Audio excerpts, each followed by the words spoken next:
how to plan B, but I also had naivete.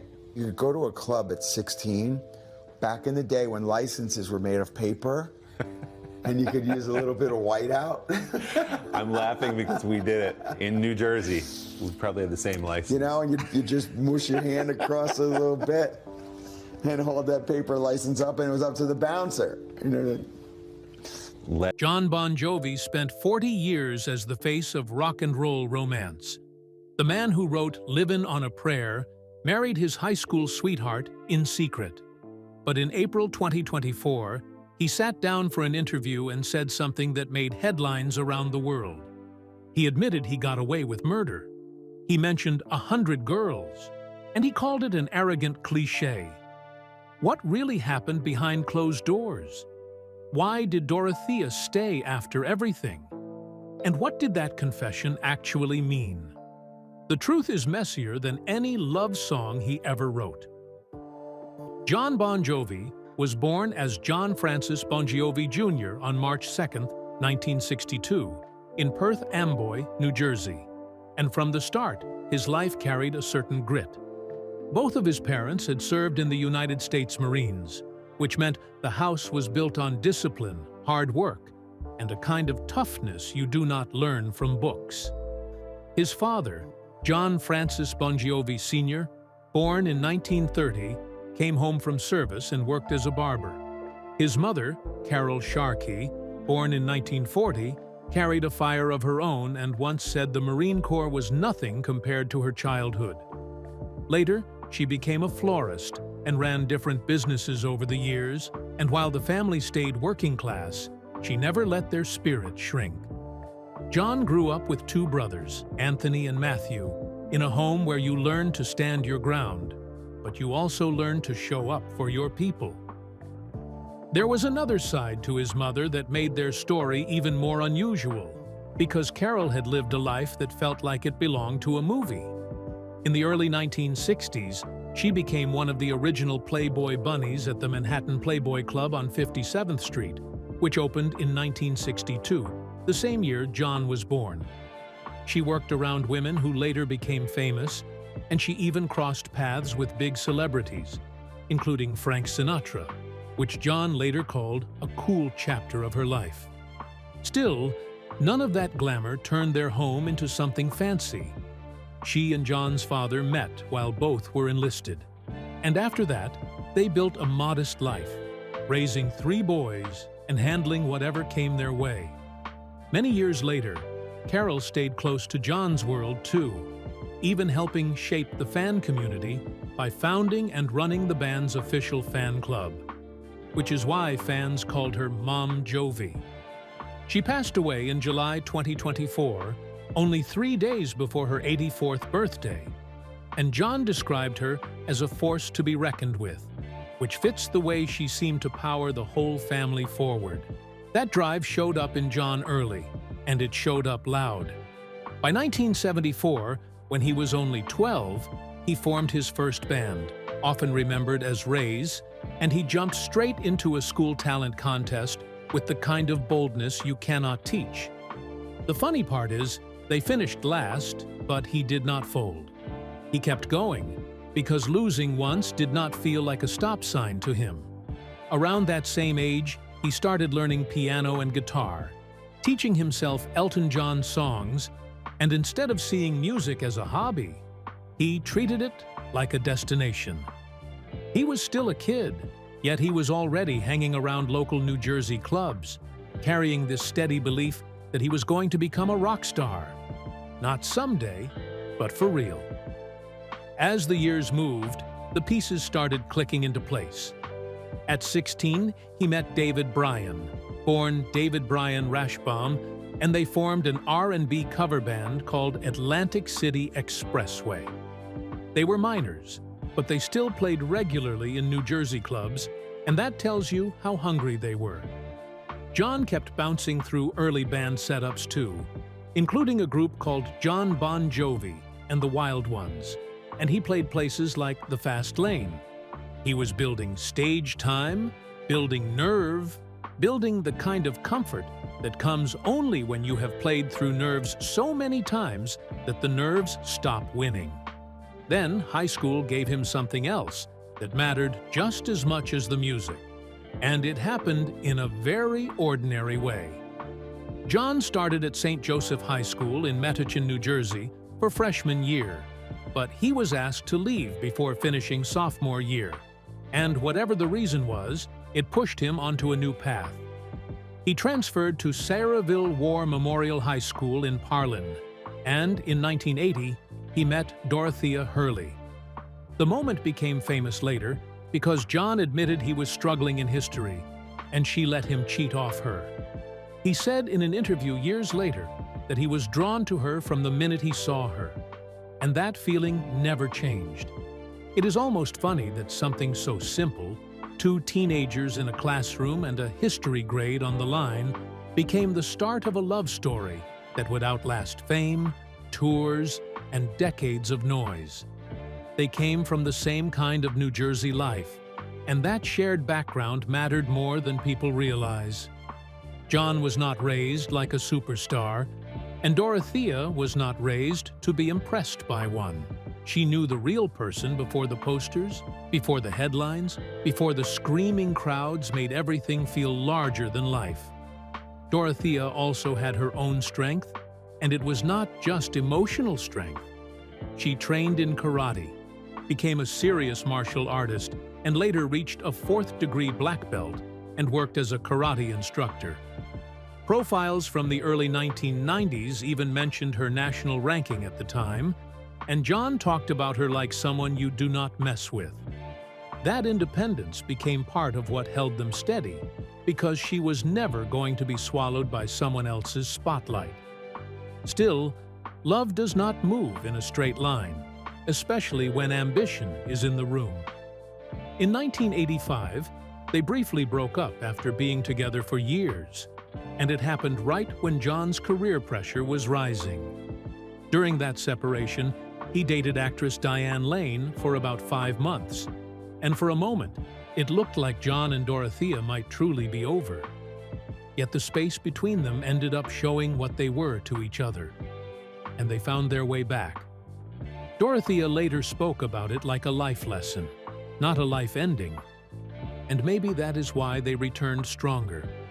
They learned what it cost to lose each other, and they learned that fame was not going to be allowed to make their choices for them. While his personal life was shifting, his music life was doing its own fight for survival. In 1982, Jon recorded a song called Runaway at Power Station in New York, using session musicians, including bassist Hugh McDonald and keyboardist Roy Bittan. Then he did the thing every hungry musician does. He carried that demo to labels and tried to get a yes. He got rejection instead, again and again, from major labels. And the silence starts to feel personal when you are hearing it everywhere. At one point, he was close to quitting, which is the part people forget when they talk about overnight success. Then, in 1983, he made a move that feels almost like a scene from a film. He walked into WAP 103.5 FM, the Apple, in Lake Success, New York, and pitched Runaway directly to DJ Chip Hobart. The station was new, Hobart took a chance, and the song ended up on a compilation album called New York Rocks, 1983. That one crack of light changed everything, because the song caught fire and started playing far beyond one room. The only problem was simple and terrifying at the same time. Jon did not even have a band yet, so he built one fast. When the band first formed in 1983, his original lead guitarist was Dave Sabo, a childhood neighbor, but Sabo left to return to college and later co-founded Skid Row. The band needed a replacement, and that gap brought Richie Sambora into the story.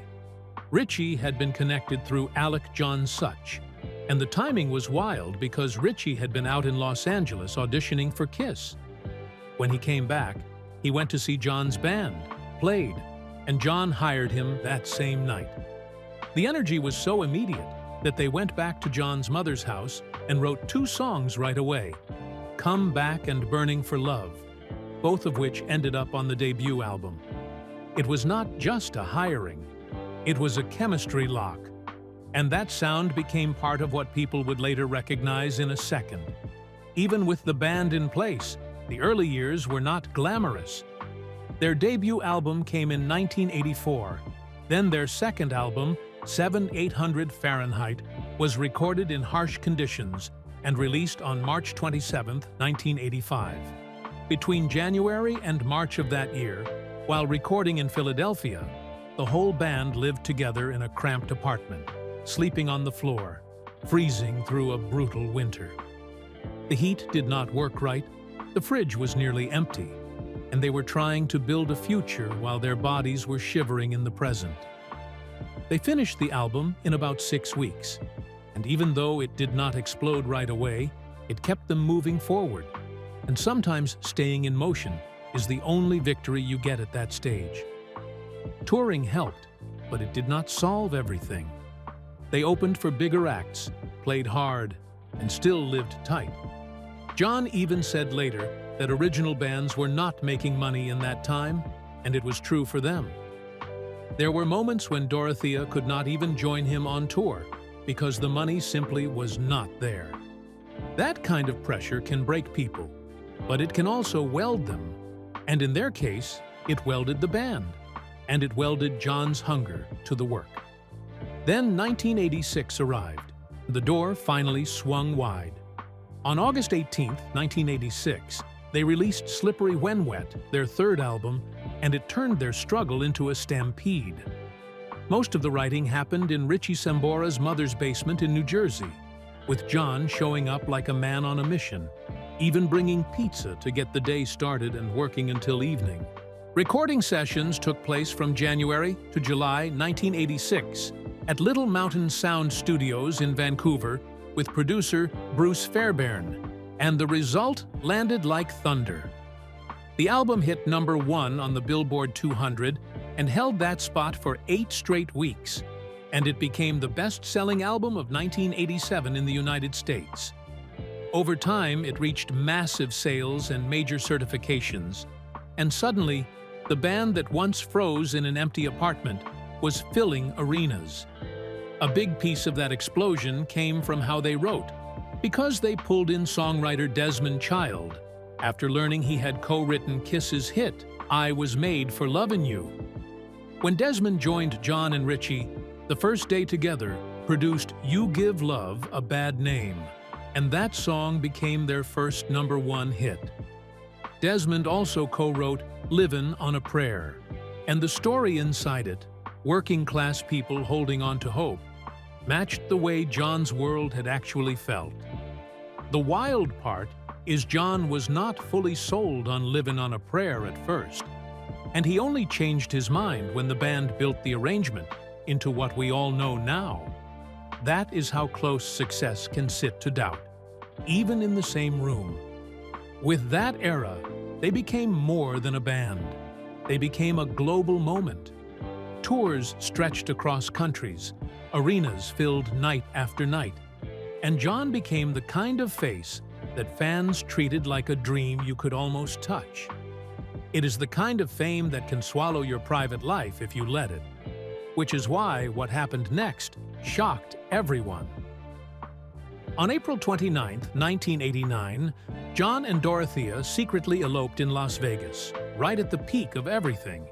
He was 27, and she was 26, and the timing was almost unbelievable because the band was riding huge success and had just played 3 sold-out nights at the Great Western Forum in Los Angeles from April 26 to 28. According to Jon, he looked at Dorothea and basically said he needed a higher high, and he had an idea.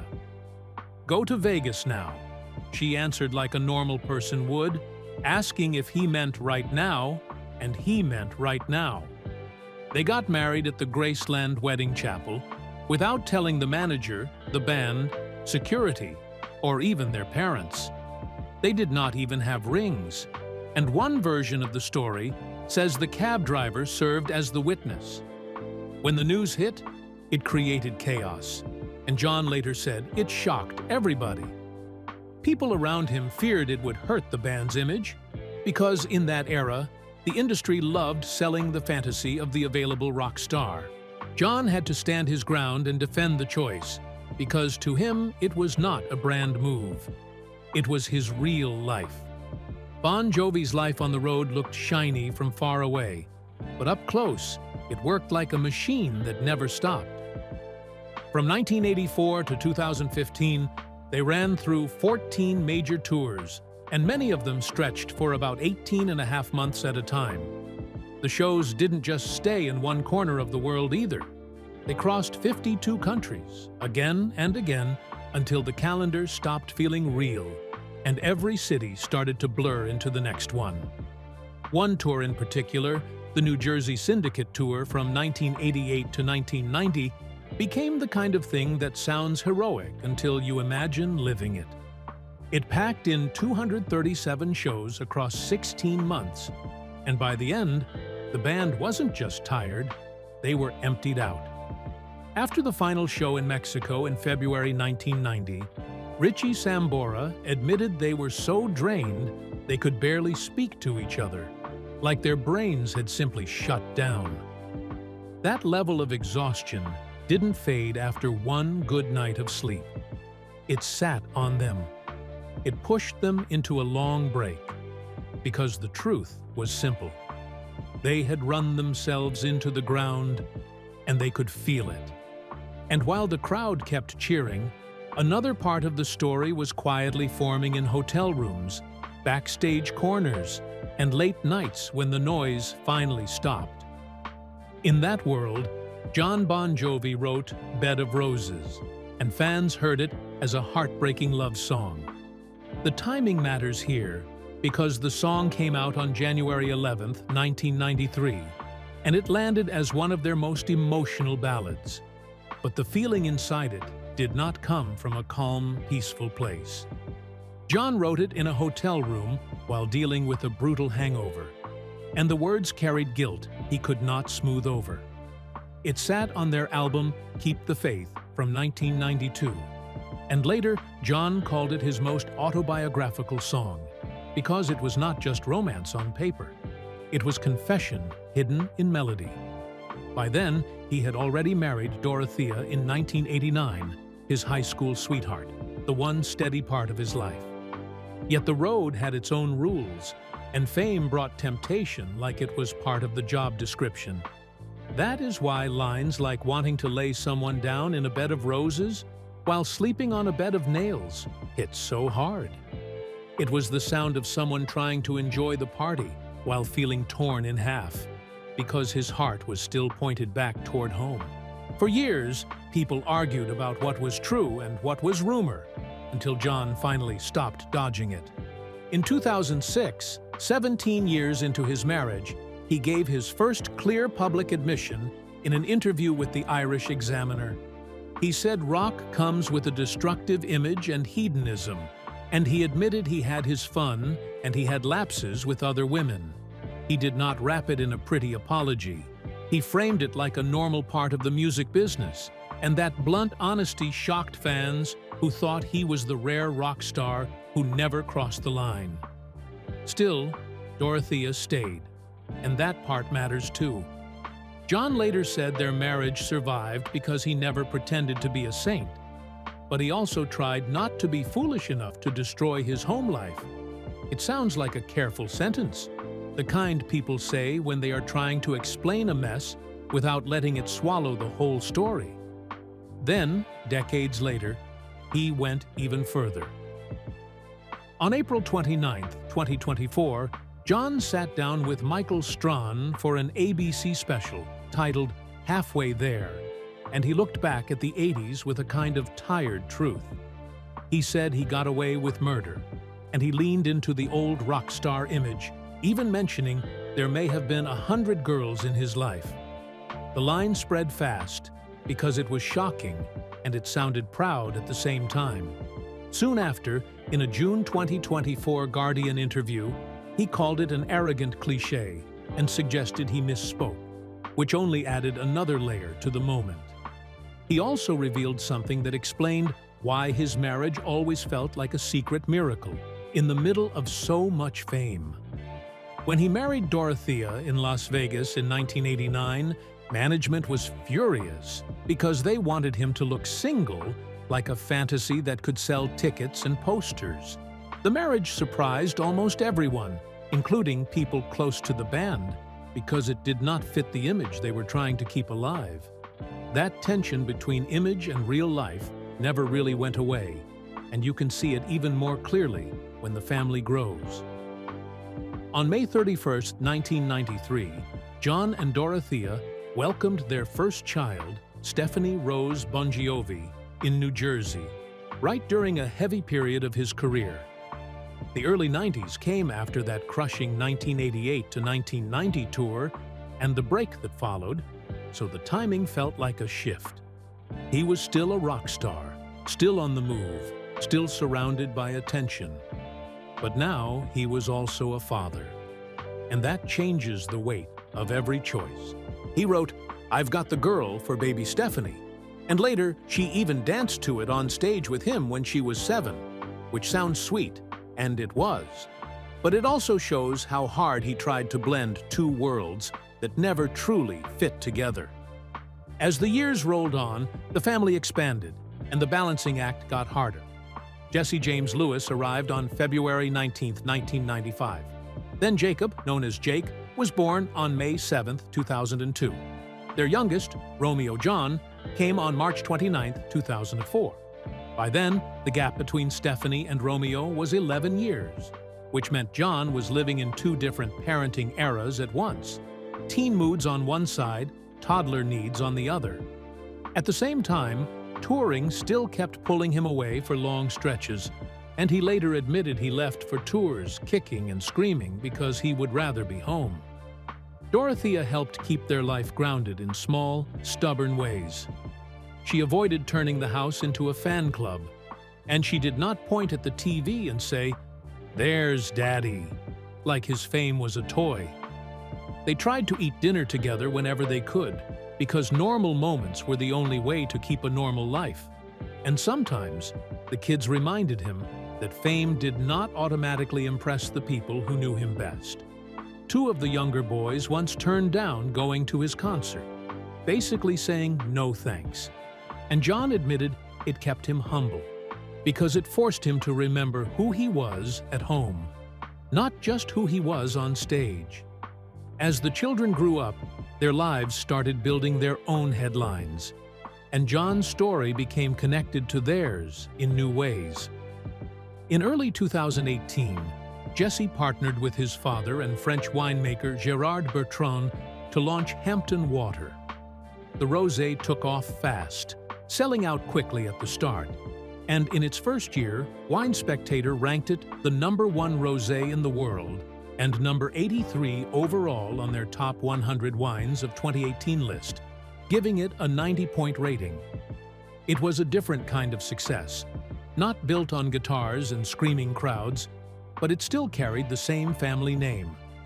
Jon spoke proudly about it, and it showed that he wanted his kids to have doors open beyond music, and maybe beyond the chaos he had lived through. Then Jake's life pulled the family into another spotlight. On April 11, 2023, he got engaged to Millie Bobby Brown, after they had been linked since June 2021. She posted the news with a photo and a caption that quoted a Taylor Swift lyric about loving someone for 3 summers and wanting them all.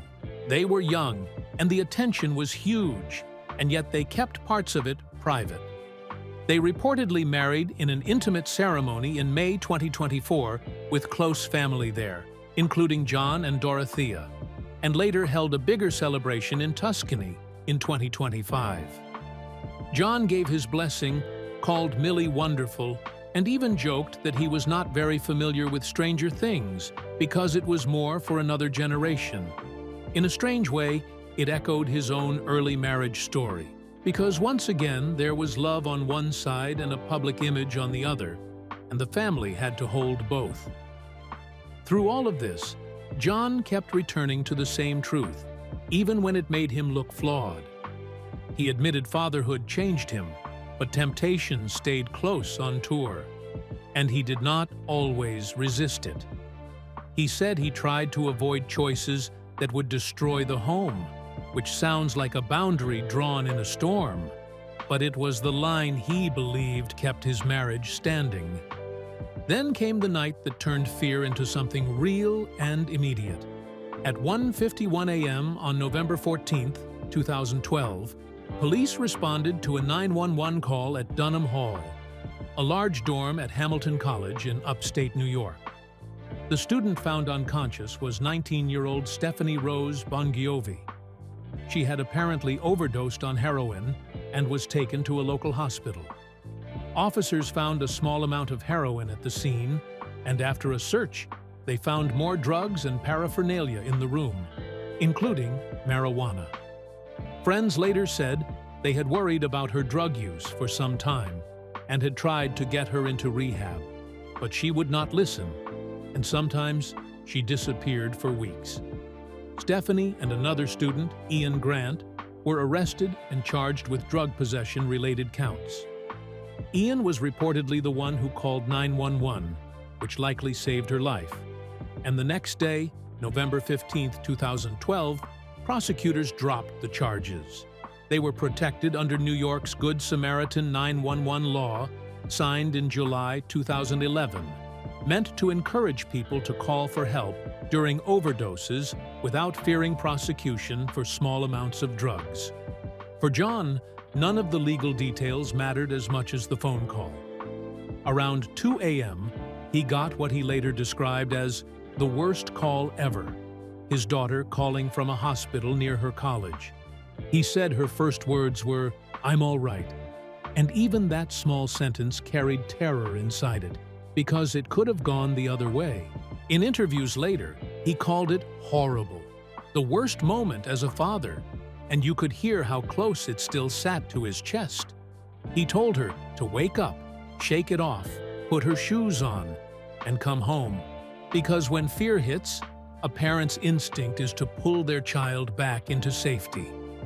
Afterward, Jon spoke publicly in careful steps. He called it human, said life goes on and things happen, and he thanked people for warm wishes. But the shock stayed. Later, he said Stephanie was doing great, and he admitted he had met so many parents who had lived through the same kind of nightmare. That was the part that changed him, because he realized this problem was far bigger and closer than many people imagine. Stephanie eventually left Hamilton College, transferred to the new school in New York City, and graduated in 2017. The overdose became a wake-up call for the family, not just for her, but for everyone around her, because it forced them to look at what matters when the stage lights turn off. While Jon was dealing with family fear, the band faced its own fracture that still hangs in the air. On April 2, 2013, just hours before a sold-out show at the Scotiabank Saddledome in Calgary, Richie Sambora did not show up. There was no warning that the public could see, and the band posted a short statement saying he would not be performing due to personal issues. They still had a massive crew on the road and dozens of shows left on the Because We Can tour. And suddenly, Jon had to carry extra weight on stage while everyone scrambled to keep the machine moving. Richie never returned for another show, and what stunned people most was how quiet the ending was after a partnership that began in 1983. Over time, more pieces of Richie's story came out, and none of them were simple. He entered rehab in 2007 and again in 2011 for alcohol and pain medication issues. And later, he said he was already sober when he went in both times, and that he even enjoyed parts of the process because he leaned into therapy and helped others. But the bigger reason he gave for leaving was his daughter, Ava. She was born on October 4, 1997, and when he stepped away in 2013, she was 15, right in the middle of those years where a kid can need you in ways they cannot explain. Richie said family had to come first. After his relationship with Heather Locklear ended and the divorce was finalized, their family life had its own storms, and he wanted to be present and stable for Ava. In 2014, Richie gave an interview where he described feeling boxed in, like it was no longer fun, and he said he chose happiness over money because he already had enough. That line landed hard because it made the split sound less like a sudden accident and more like years of frustration finally spilling over. Still, the strangest part is what happened after. In April 2024, Jon said he had been waiting at the door for 10 years to talk to Richie about how it ended. He said there was never a fight, only love, but they still had not really discussed it. He also said the door was always open, and you could hear the ache in that, because sometimes the hardest endings are the ones that never get a real conversation. By 2024, Jon was also looking back on his own life with fewer filters, especially as the band's story was being retold in the Hulu documentary Thank You, Goodnight, The Bon Jovi Story, which premiered on April 26, 2024. The documentary and the ABC special pulled his old choices into the open again, including the contrast with a statement he made in 2010 when he insisted you would never read that story about him, as if he was promising a cleaner legend. But time has a way of shaking out the truth, and by then he was not hiding behind the perfect image anymore. Even so, he kept returning to the same idea that some limits saved him from total collapse. He admitted the excess, but said it was never worth jeopardizing everything for narcissism. In his mind, there were lines you do not cross if you want the home to survive, and he believed those lines mattered, even if he still hurt people within them. The irony is that he had been telling parts of this story all along through music, because Bed of Roses was already there in 1993, quietly admitting what he did not want to say out loud. Then, just when it seemed like the drama was only about relationships and band wounds, his body delivered a new threat. In 2022, he learned one of his vocal cords was atrophying and weakening, while the stronger cord pushed it around, making his voice unstable. After 40 years of singing, the damage was real, and he found a specialist in Philadelphia who performed a procedure called medialization thyroplasty, placing a permanent implant to help position the weaker cord properly. The recovery did not look glamorous. It was daily work, vocal exercises, repeated effort, and a slow climb back toward control. Jon set a hard rule for himself, saying if he could not be great, he was out, because he did not want to stand on stage as a weaker version of what fans remembered.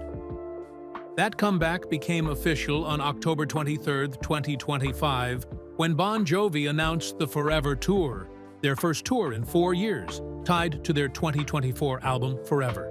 The plan included a big Madison Square Garden run with 9 shows in July 2026, on July 7th, 9th, 12th, 14, 16, 19, 21, 23, and 26, each starting at 7:30 p.m. After everything, the road was calling again, but this time it sounded less like a party and more like a test he refused to fail. And through all those years, one thread stayed stubbornly in place. On April 29, 2025, exactly 1 year after that viral confession, Jon and Dorothea marked their 36th wedding anniversary. He posted photos, including one from their 1989 wedding day in Las Vegas, and he wrote about giving her 36 roses for 36 years. In that single gesture, you can feel the whole story pressing together. The fame, the mistakes, the survival, the fear, the family, and the fact that she stayed. Their life never matched the clean version people wanted to believe in, but it also never fully fell apart. And maybe that is the most honest kind of ending a story like this can offer.